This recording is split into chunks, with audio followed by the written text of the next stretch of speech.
All right, what's up, everyone? So today I have a two-part, maybe a three-part video, two hauls. The first is going to be basically a review of this build that I recently made. This is something that I made off of someone else's instructions. This is Nick Trotta's Cloudless. It's a starfighter. It's a Vic Viper. Nick Trotta is one of my favorite Lego builders, and I've really been wanting to make. He publishes instructions for a lot of his builds, and I've been really wanting to make one for a long time, and I finally took the plunge, and here it is. This is actually a build from 2014, which is crazy, in my opinion, when you think about it. That just like how far ahead of the curve a build like this is, that it's from 2014. The reason that I didn't do something more recent is that, like, between the subset of like builds that there are complete instructions for, which ships I like the most, and everything in that cross section, this one seemed like maybe the most practical to build and the one that I wanted to do the most. And even though it's from 2014, it's still just on a completely different level from like almost anything else out there, especially anything that has instructions available for it. Some of his newest models are just on a unbelievable level, and I can't imagine trying to, first of all, make instructions for those, but also follow them and buy the pieces for them. As far as buying the pieces for this, there were a handful of kind of expensive blue pieces. The most expensive part, which I didn't end up buying, was the windshield here. As you'll notice, this one's pretty cloudy, because, and a bunch of Lego purists are going to get upset. I actually removed the printing from a Jedi Interceptor cockpit, so I guess sorry about that. But the like trans black windshield that's this shape is like $70 on Bricklink, so that's not going to happen. The other most expensive pieces were probably, these are supposed to be dark red, these brackets up here at the front. And I've been really wanting to do something with like a custom chrome for a while. So buying these pieces in chrome red instead of dark red was basically going to be like just as expensive. So that's what I ended up going for, and it looks really, really cool, especially when the light catches it just right. Like there just aren't, like, Lego pieces are shiny, but there aren't very many that are just straight up metallic. I think the next step is getting matte colored Lego pieces. I don't know if anybody's working on that, but I know that making chrome pieces is at least not that trivial, because it's a chemical process. You're trying to electroplate plastic, so there's quite a lot that goes into doing that.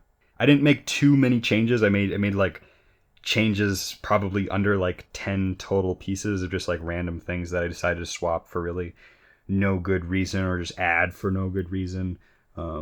Which you might kind of see around. I also didn't add, there's supposed to be a couple of white stickers in this area that I didn't have, or I don't even think that they are official Lego stickers.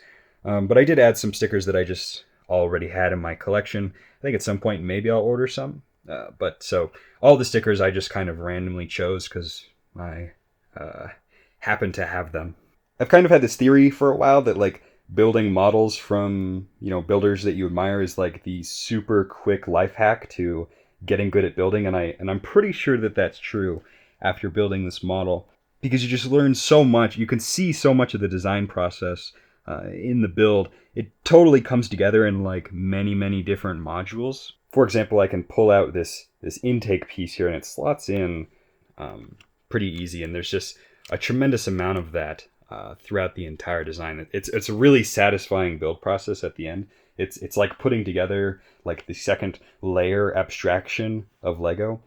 Kind of looking at it a lot, you can also see how like the overall design, the color is so much more important than the techniques. He's sort of gone beyond like the actual Lego techniques to more about like what is a logical flow here from this panel into the intake, and then how this builds into this engine block here in the back, and then clearly some sort of airflow would go from here into this radiator part of the engine, and then out the back, and then we have like a similar thing going on with these wings here and the middle fin. It's overall just really, really well crafted, I guess would be the way to put it.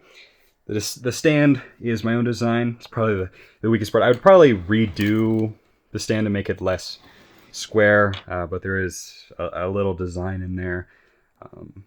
So the instructions that I found, someone who I'll put in the description actually published like an LDD file of the ship, so it's really easy to get the pieces for it, to import that into a Bricklink wanted list, and then find all the pieces I had, and then just buy the rest. Otherwise, that would have been a painstaking process to go through Nick Trotta's video and then just do it all by hand. And then the last part I figured I might want to show is the inside of the cockpit, because it is quite compact, quite detailed, very, very satisfying. It's just some random figure that I had lying around that I decided to throw in there. But yeah, I mean, that's it. It's gonna go up on my shelf. It looks like it broke the cockpit a tiny bit. Yeah, definitely looks really cool up on the shelf. That's where it's gonna be. This is probably one of the coolest angles where you can see it at eye level, actually, because you can see just how flat it is, and how like really, really mean the front prongs and the intakes and the side wings, and all of it comes together just looking so freaking cool. So the next part of this video, this is a package that I got in the mail from my uncle, who found a bunch of Lego stuff in his attic. I'm told that it is, well, I can already see it, told that it is a bunch of classic space stuff, which I have very little. I just have, stuff that I've gotten off of like Craigslist collections. It's in random stuff, and I honestly have no idea what the value a lot of this stuff is. I'm sure it's actually probably pretty good, but maybe I'll have to do some research afterwards. So let's take a look at what we got in here. So we got some. This is like a moon base plate, probably pretty difficult to use, but very unique. And when something really unique is used, it's super satisfying. So that's pretty cool. Some sort of road base plate from, or I think these are from like a space station. Needs a little bit of cleaning. So those could probably be put to pretty cool use. Let's see, some sets.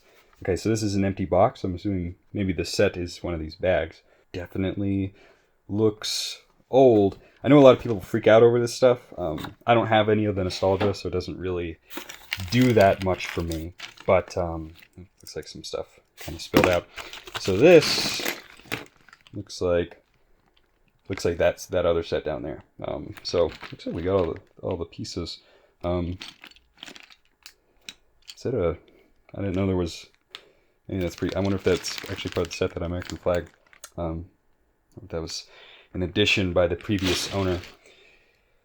Ooh, we got some minifigs. Those are actually pretty cool. I'm definitely quite a literal space fanatic. So really anything kind of space related. I'm glad to see we got some minifigures in here. That's going to be a lot of fun. So I'm assuming this. Oh wait, this actually has pieces in it. So this is maybe not what that one is. Yeah, kind of a rover thing. This might be sealed. It feels like the pieces are going to fall out, but like the box isn't. We'll take a look at that in a moment. This one. Okay, so which one had the? Hold on. There's red and white spacemen in here. Maybe this is some combined sets, dude. I got no idea. I'm sure there's some people like freaking out. Ooh, look at that. That's like an inverted like slope thing in trans blue. Got some trans yellow plates. I've seen people use those. I've been quite jealous. And I love old gray. I don't know if I'm going to be able to parle this stuff out. People might get too upset if I do so, but I'm also not terribly interested in having Lego that's not getting put to use. And honestly, I don't really like sets that much anyway. So this one, if it's not opened, I'm probably honestly not going to open it, which is like super cringe, but I guess we can kind of try and get a look in there. This looks healthy to open. It's like some white cardboard. I'm assuming that's not how the set comes. I think this is maybe this is like a box inside of a box. Okay. Hold on. Okay, so it actually looks like this is not two separate sets. This is supposed to be part of the same packaging. but it has like this sort of display thing inside of it.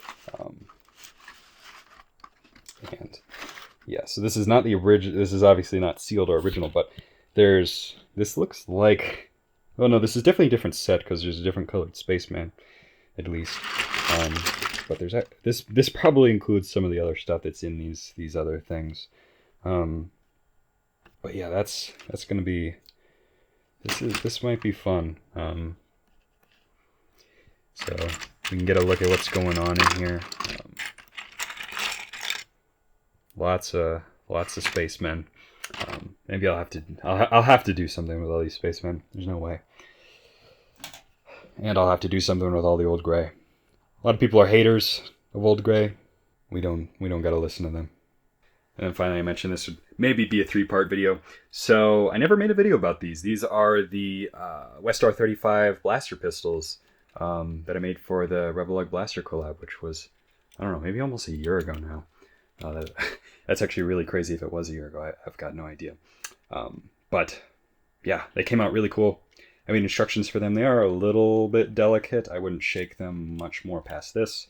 But they got the working trigger. So yeah, check out the blaster collab, and obviously made two for dual wielding purposes, like a true Mandalorian. Yeah, not much to really go over. I think you guys pretty much get the idea. Again, the old gray. I worked in some old gray here to get like extra texturing. Same thing you can see going on the other blaster, and then this is the stand that I made, complete with the Death Watch logo. But yeah, so when the two blasters are together, they make this cool looking pattern, cool design basically. Anyway, that'll pretty much conclude this video. So stay tuned. I've got one other video definitely coming along that I think will be really cool. So yeah, I'll see you guys later.